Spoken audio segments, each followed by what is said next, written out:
Fala galera, beleza? Como eu mostrei para vocês na última aula, aqui a gente vai resolver aquele exercício que eu mostrei para vocês, certo? Então, nós vamos ter um ciclo de Rankine com reaquecimento, certo? Então, qual que é o enunciado? A gente vai ter, então, a água como fluido de trabalho e eu vou querer determinar o rendimento dela, certo? Então, como eu falei para vocês anteriormente, o reaquecimento ele é utilizado como uma forma de melhorar o rendimento do meu ciclo de Rankine, comparado com o ciclo de Rankine ideal. Então o fluido vai sair da caldeira e entrar na turbina com 4 MPa e 400 graus Celsius. Tá? Então eu já conheço o estado lá na saída da turbina, certo? Na primeira turbina ali. Então o vapor vai ser expandido para nessa primeira estágio da turbina a 400 kPa, tá? Então por isso que a gente chama de turbina de alta pressão, e ele é reaquecido novamente para 400 graus Celsius, só que ele vai ser mantido a 400 kPa. Certo? E ele vai ser expandido novamente lá na turbina de baixa pressão, no processo de 5 até 6, tá? A uma pressão de 10 kPa. Então, como eu já falei para vocês, determinar a eficiência ou determinar o rendimento. Como eu já falei duas vezes para vocês, não precisava realmente.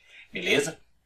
Então vamos fazer a análise aqui. Então os dados que eu tenho aqui do enunciado, como eu falei para vocês, lá na saída da caldeira eu vou ter 4 MPa, certo? Então eu tenho o P3 e o T3, que ele vai valer 400 graus Celsius. Tá? O T5 também vai valer 400 graus Celsius, porque eu falo que ele vai ser reaquecido até 400 graus Celsius novamente. Tá? Então, no primeiro estágio da turbina, eu vou passar do estado de 3 para 4, então eu vou sair de 4 MPa, eu vou pular para 400 kPa, ou seja, eu vou ter uma redução bem grande de pressão aqui, certo? E depois, no segundo estágio da caldeira, do ponto 5 até o 6, eu vou ter aquela pressão de 10 kPa, e aí continua o ciclo normalmente. Lembrando que esse aqui é um ciclo ideal, ou seja, não vou considerar nenhuma queda de pressão e também não vou considerar nenhuma irreversibilidade, ou seja, a entropia na saída da entrada da turbina, de todos os estágios, tá? De todos eles valem isso.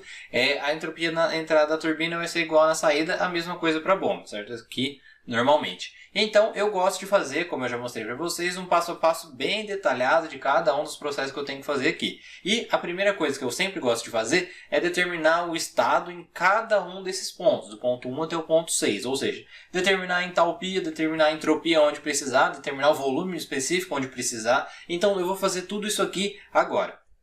Então, o primeiro ponto em que eu posso fazer isso é o ponto 3. Por que o ponto 3? Porque eu tenho eu tenho duas propriedades dele, ou seja, eu tenho a pressão e a temperatura, então eu já tenho o estado definido, então eu já posso achar todos os valores que eu preciso aqui. Lembrando, assim, como eu estou considerando aqui que vocês já têm um conhecimento de termodinâmica, eu não vou pegar as tabelas aqui e mostrar para vocês. Ele falou que o fluido aqui é a água, eu vou mostrar qual é o estado que a gente vai estar aqui, só que eu não vou mostrar onde que eu peguei na tabela e tal. Vocês podem fazer isso com qualquer tabela termodinâmica que vocês tiverem, ou algum programa, o IES, por exemplo, MATLAB, que eles vão ter essas informações, certo? Então, como nós sabemos que a temperatura no ponto 3 ela é 400 graus Celsius, ela é maior do que a temperatura de saturação para a pressão de 4 MPa, então nós vamos ter um vapor superaquecido, como já era de se esperar e como a gente já falou diversas vezes na aula. Então, na saída da caldeira, nós temos o vapor superaquecido. E com isso, se eu for lá na tabela, eu acho que o valor do H3 ele vale 3.213,6 kJ por quilo. Lembrando que aqui a gente vai falar sempre com propriedades extensivas, ou seja, dividido por quilo sempre, porque a gente não tem o valor da vazão máxima aqui. Então todas as propriedades, claro, as extensivas, né, elas vão estar por exemplo, kJ dividido por quilo, kJ quilo Kelvin para o caso da entropia. Então isso aqui não é problema para a gente. Então determinando o H3 e determinando o S3 também lá da tabela, que é 6,769 kJ por quilo Kelvin. Certo? Então, determinadas as propriedades no ponto 3, vamos lá para o ponto 4. Por que ponto 4? Porque nós sabemos o valor da entropia e nós sabemos o valor da pressão também. Como que nós sabemos o valor da entropia? Nós sabemos que a entropia do ponto 3, no processo na turbina, ela é constante. Então, a S3 é igual a S4, que ela vai valer 6,769, como nós já achamos anteriormente. Com isso, nós podemos fazer o quê? Nós podemos achar o título, porque nós sabemos que na saída da turbina, nós vamos ter líquido mais vapor, ou seja, nós vamos ter um título entre 0 e 1. E como que nós fazemos isso? Nós vamos considerar, então, que a entropia vai ser uma relação entre a entropia da fase líquida com a da fase líquido vapor, como está mostrado aqui para vocês. Certo? Então, esse SL4 é a entropia líquida para a pressão de 400 kPa, e a entropia SLV4 é a entropia do vapor menos a entropia do líquido para a pressão de 400 kPa, certo? Considerando ela saturada. Certo? Então, o que nós vamos fazer? Vamos pegar esses valores da tabela. Então, pegando o S4, a gente já sabe que é o valor que a gente achou lá em cima, é igual a 1,7766 mais o X4 que nós queremos saber, que é o valor do título lá no ponto 4, vezes o 505,1193, tirando da tabela também, e com isso o título ele vai valer 0,9752. Título bem alto, digamos de passagem, ou seja, a gente tem bastante vapor lá na saída da turbina, do primeiro estágio da turbina, certo? Com isso, nós conseguimos determinar também a entalpia lá no ponto 4, porque, ou seja, como a entropia também foi uma relação entre a entropia líquida e vapor para a pressão de 400 kPa, eu vou fazer a mesma coisa para a entalpia. Ou seja, lá da tabela eu vou pegar os valores de entalpia líquida e de vapor menos líquido para 400 kPa para a água, certo? Então, com isso, eu vou usar o valor do título que eu calculei anteriormente aqui. Fazendo essa conta aqui, eu cheguei que a entalpia no ponto 4 ela vai valer 2.685,6 kJ por quilo. Então, definimos o estado aqui no ponto 4, ou seja, sabemos que no ponto 3 é vapor superaquecido, lá no ponto 4 ele vai ser líquido mais vapor. Então, agora qual que vai ser o passo 3? Determinar lá o estado no ponto 5. Por que isso? Porque nós sabemos também muita coisa do ponto 5. Nós sabemos, então, a pressão no ponto 5, também sabemos a temperatura no ponto 5. Como nós sabemos a pressão? A gente sabe que o processo na caldeira ele acontece a pressão constante, ou seja, o P5 ele vai ser igual ao P4 e ele vai valer 400 kPa, certo? Isso aqui é básico do ciclo de Rankine ideal. Se você não lembra, volta um pouquinho lá na aula. Então, com isso, como eu sei que a temperatura no ponto 5 ela é maior do que a temperatura de saturação para a pressão de saturação aqui, que no caso seria 400 kPa, então eu sei que ele tem vapor superaquecido. É muito difícil na saída da caldeira não ser um vapor superaquecido, diga-se de passagem, certo? Então com isso eu vou lá na tabela para 400 graus Celsius e para 400 kPa e eu vou chegar que o H5 ele vale 3.273,4 kJ por quilo e a entropia vai valer 7,898 kJ por quilo Kelvin. Então, determinado aqui as propriedades no ponto 5, vamos pular para o quê? Vamos pular para o ponto 6. No ponto 6, a gente sabe que a entropia no ponto 5 ela vai ser igual à entropia do ponto 6, porque esse processo ele é isentrópico, ele vai valer 7,898, como eu achei no passo anterior. E aí eu vou fazer a mesma coisa que eu fiz lá no passo 2. Então eu vou pegar a relação da entropia líquida com a de líquido vapor, certo? E eu vou determinar o título. Com isso, fazendo essa conta aqui, com esses dados tirados da tabela também, eu acho que o título no ponto 6 ele vai valer 0,9664. Certo? Então, muito alto também o valor da entropia, não tem problema do título, quanto maior para a gente, melhor. E agora a gente vai fazer o que? Determinar a entalpia nesse ponto da mesma forma que lá no outro passo que a gente fez assim também. Certo? Então, fazendo essa conta aqui, tirando os dados da tabela, só que aqui agora para a pressão de 10 kPa, porque a gente sabe que a pressão lá na saída da turbina ela vai valer 10 kPa, certo? Então, a gente vai pegar esses valores para dar água para 10 kPa e nós vamos chegar aqui que o H6, né, a entalpia no ponto 6, ela vai valer 2.504,3 kJ por Kelvin. Lembrando que ali no ponto 6 a gente vai ter líquido mais vapor também, porque o título ele deu menor que 1, maior que 0, beleza?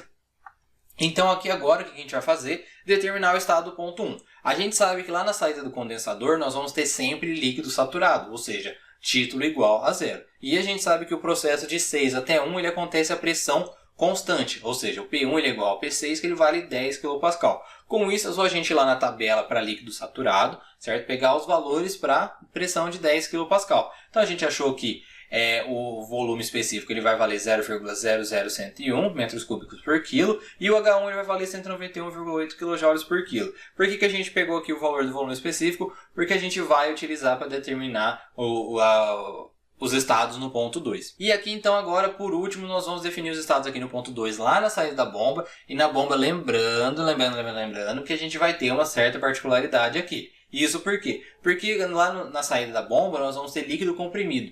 E nós não conseguimos definir muito bem por tabelas ou por alguma outra forma as propriedades do líquido comprimido. Só que a gente tem uma forma de fazer isso. Como a gente considera que a pressão no ponto 2 ela vai ser igual no ponto 3, eu sei já o valor lá na saída da bomba, certo? Porque a gente fala que o processo de 2 a T3 ele acontece a pressão constante. Então, como o processo ele é isoentrópico e eu considero que o fluido ele é incompressível, então eu posso considerar que o volume específico do ponto 1 ele vai ser igual ao volume específico do ponto 2. Lembrando aquelas considerações que nós podemos fazer, porque nós temos aqui um ciclo ideal. Então, o trabalho da bomba a gente vai definir como sendo o V1, que é igual ao P2 menos o P1. E isso só pode ser feito porque ele é um processo incompressível e isoentrópico, certo? Então, fazendo essa conta aqui, como nós já achamos, então eu vou fazer aqui tudo como se fosse kilopascal. Eu passei 4 megapascal para kilopascal, então dá 4.000 menos 10, vezes o volume específico é 0,00101. E eu achei aqui então que o valor do trabalho da bomba ele vai ser 4 kJ por quilo. Bem pequeno mesmo, geralmente é assim para bomba, certo? Então, com isso, a gente vai utilizar isso para a gente aplicar a primeira lei da termodinâmica na bomba, ou seja, o trabalho da bomba vai ser o H2 menos o H1. Então, como nós já temos o valor de H1 que nós calculamos no passo 5, a gente vai definir então com o H2 como sendo 195,8 kJ por quilo. E é a única forma da gente conseguir definir a entalpia do ponto 2 da bomba. Beleza? Se a gente fosse pedir também a entropia no ponto 2, a gente faria como se fosse igual a entropia no ponto 1, porque esse processo acontece de forma isoentrópica. Beleza? Então, já definidos a entalpia em todos os pontos, a entropia onde precisa, o volume específico onde precisa. Então, vamos começar a calcular esses trabalhos aqui para a gente terminar essa questão aqui. Então, lembrando, a gente vai determinar o trabalho lá na turbina e por aquela equação que eu dei para vocês durante a aula, quem não lembra, volta lá. O valor do trabalho na turbina ele vai ser uma combinação entre os dois processos que acontecem na turbina de alta pressão com a de baixa pressão e vai ser H3 menos H4 mais H5 menos H6. Tudo isso a gente já calculou anteriormente, a gente faz essa conta aqui como eu mostrei para vocês. Então, o trabalho na turbina vai ser 1.297,1 kJ por quilo. Lembrando que todos os trabalhos aqui de calores a gente vai estar considerando aqui dividido por quilo, porque a gente não tem o valor da vazão máxima, beleza? Então agora aqui no passo 8 nós vamos determinar o calor na caldeira. Certo? Então o calor na caldeira também vai ser uma relação entre dois processos que vão acontecer aqui. Vai ser o H3 menos H2 mais o H5 menos o H4. Essa equação aqui eu já mostrei para vocês na aula também. Quem não lembra, volta lá. Certo? Então, fazendo toda essa conta aqui que eu estou mostrando para vocês, a gente chega que o calor trocado vai ser 3.605,6. Ou seja, todo o calor que está entrando dentro da caldeira. Certo?